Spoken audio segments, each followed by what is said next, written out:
Hi, Patricia. I want to say, first of all, that I have just adored working with you for these last several years. And I get teary-eyed when I think about how special we are to each other and what we each bring to this process. So what we've been talking about over these last couple of weeks is this new masterclass series that we've launched. The first one happened this last Saturday, and then we've got two more. And the reason we have three is because of your brilliance in the concept of the three phases of recovery.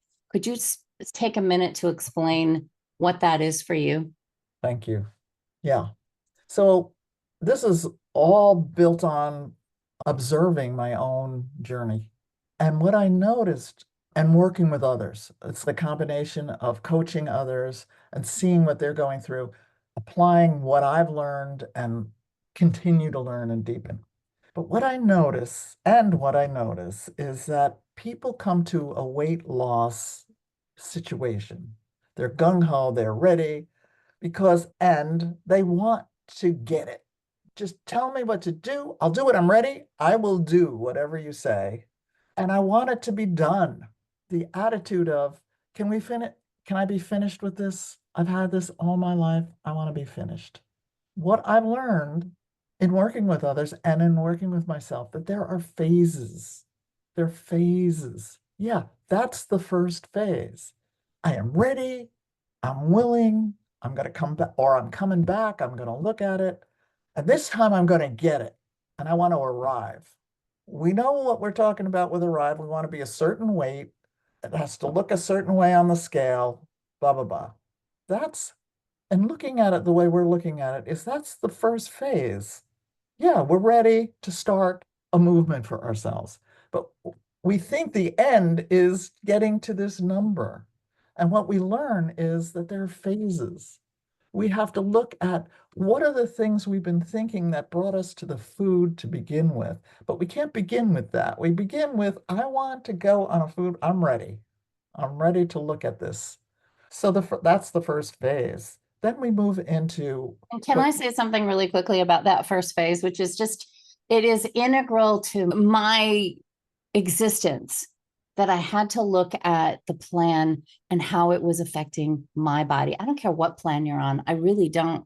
What we want to do is get to a place where that plan represents who you are and what you need, and that you understand the reasons for the rules, and that you understand the sacred boundaries that you can create that can really help you stay on a particular course. But if you don't have your food figured out, most people believe that they're supposed to follow this particular thing and it's going to work. But Patricia, I'm not even 5'3" and I weighed over 300 pounds forever. I cannot follow the same plan as someone who's 5'9". That's ludicrous. And I'm 65. So there are so many reasons why we need to adjust. And in that first phase, you and I have worked out this amazing process where we look at these unlimiting or unconscious limiting beliefs, that we look at perfectionism as it relates to the food plans, as well as it relates to your life. How can we continue after, for you and me, at least 8 years together, each of us? You've got 9, I think. Yeah, right. at least 9 with the concept of this particular abstinence and copious amounts of vegetables. We have figured out that we need to be able to live in a world that can also nurture ourselves. And we need to find other ways to nurture our soul. And that's what I believe is a big part of phase one. Yes. So, can you tell me how you look at phase two? There are thoughts that we think because we have built these neural pathways from what we've learned all the way through from the time of our birth, maybe ancestrally before our birth. And we've learned to look at things and look at ourselves in certain ways. And unless and until we can examine that, and that takes examining that, it takes a lot of layers that we have to go through because we're afraid. I just heard somebody the other day say, I'm afraid if I start looking at what's going on, it'll get worse. So we have to go through that phase. We have to start, okay, that's where I am. And I have to talk about that and be in a community that can hear that and understand that so that I can eventually get to the point that I'm willing to look at what are the things that I'm thinking that are holding me back. And so that's very layered. That's what you call the messy middle. And that's a process, and that takes some time. And it mostly starts with noticing. Look what I just said to myself. If I spoke to somebody else that way, they would be very affected in not a good way. And so we start noticing it, we start turning that around, we start looking at the parts, we start looking that are inside of us, we start looking at our unconscious contracts. Like I had an unconscious contract and I still have to watch for it. I'm too big, I'm too much, I'm too much. And food comes in to push me down. So I'm not too much. And we have to start looking at all the factors, but we don't have to look at all the factors. We just have to start looking at factors that are coming up in a way we can handle it and to allow ourselves to be where we are. That's in the middle too. Not slamming ourselves because we weren't perfect, but what's going on? What's going on? So we're all good until we're not. We're Right. all on the plan until we're not. So what's we need to look at that. We need to look at that. That's the middle. It's not just first, second, third. We go back and forth with our food may be affected. That's why we're realizing, oh, there's something in the middle here that we need to look at. And then, yeah, so that middle part we need to notice, and we need companionship to go through this. We need to be with people. Yes, there's so many things about what you just shared that I love to call the messy middle. It's a phrase that we got from Brene Brown talking about just the complications. We want to get started, and Just then tell me we when just want to I get want it done. over. I just want to be done. Right. That whole process of that messy middle is living. And it can be messy and vibrant and horrible and wonderful. It can be all of those things, right? It could be all of those things. And the more that we release the use of food as our coping mechanism, the more we need support. So we talk very specifically about trusted connection. The more we have processes in place that can help. Noticing is huge. This Saturday, we're going to be talking about another tool that we are convinced is the biggest process around the actual healing, creating new neural pathways. That's something that is a big part of releasing and relaxing around the need to go to food. I believe very strongly that my food dysfunction is a gift because it allows me to go, okay, wait a minute, oof, I'm feeling something here and I want to go to food. Why is that? And what's going on underneath? And because of our trusted connection and because of our community, we can share these things in a pretty vulnerable place sometimes and share these things in a way that feels cathartic. And that's part of releasing it. Yeah, just want to say this one. Part of recovery is looking at the fact that food is coming up in a not a good way for us is not punishment. It's actually illuminating the work that we need to do. It's a re looking at this, not as this is what's wrong with me, this is a problem, into my body is showing me that there's something to look at here.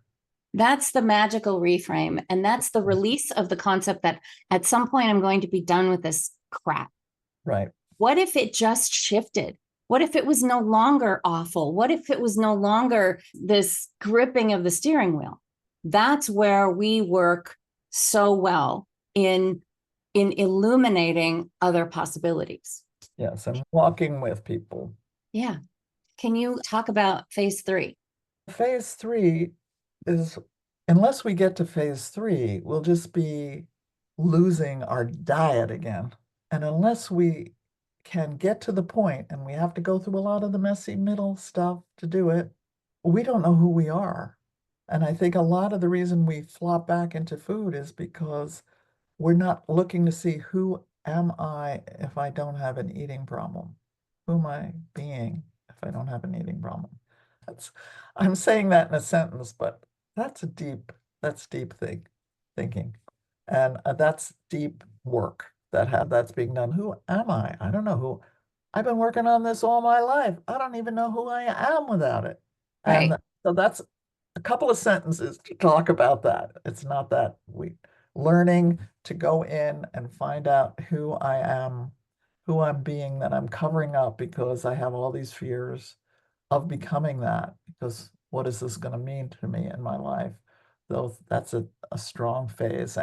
And all these phases you'll flop back into each. Food will come up again, but it's only coming up to show you some work needs to be done here. And then what is that work? That's the messy part we're going to get into and look at and be open to and become willing to open to. And that takes a while to become willing to be open to it.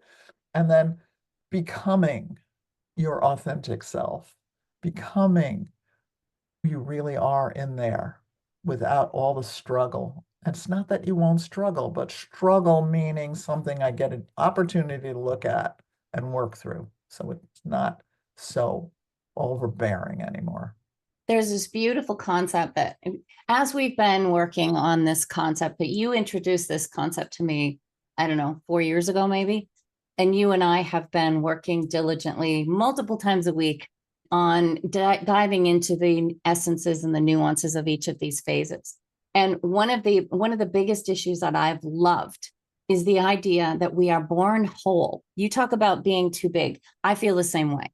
I felt like I was overshadowing my mother and that I needed to stay quiet in order to stay in community. We pile stuff on people, things happen to us, they get piled on us.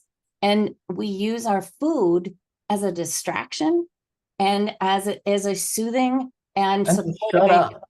Just shut Exactly. up. Exactly. And at some point, especially if we've had a modicum of peace and balance and centering with our food, at some point, it doesn't do it anymore. It doesn't give us that thing that was fixing it for so long.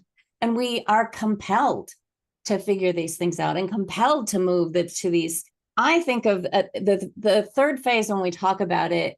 I love the concept of wholeness because I have parts of me that I don't know if they would come over very well in a large group and entertaining a ton of people. But those parts deserve their space and their respect.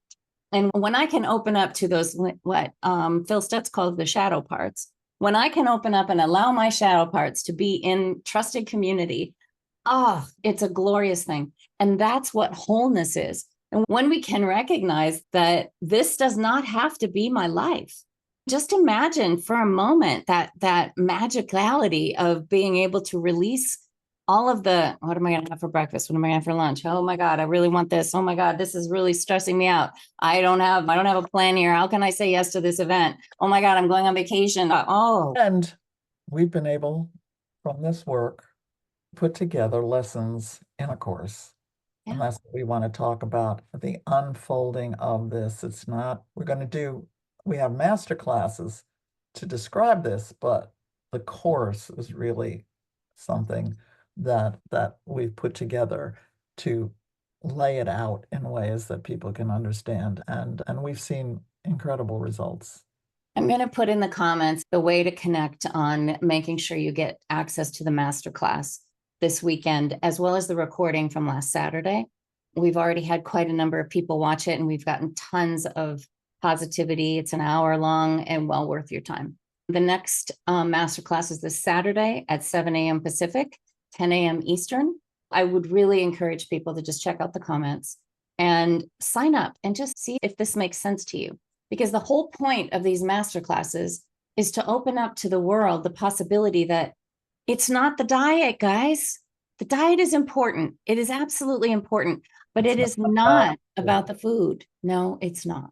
So if inside this interests you to learn more or not, and just follow your instincts, turn it off or come on in. Absolutely. I adore you, my friend. Thank you so much for being a part of my life and making my life sparkle even more. All right. Okay. We will have a wonderful day. Hope to see everybody.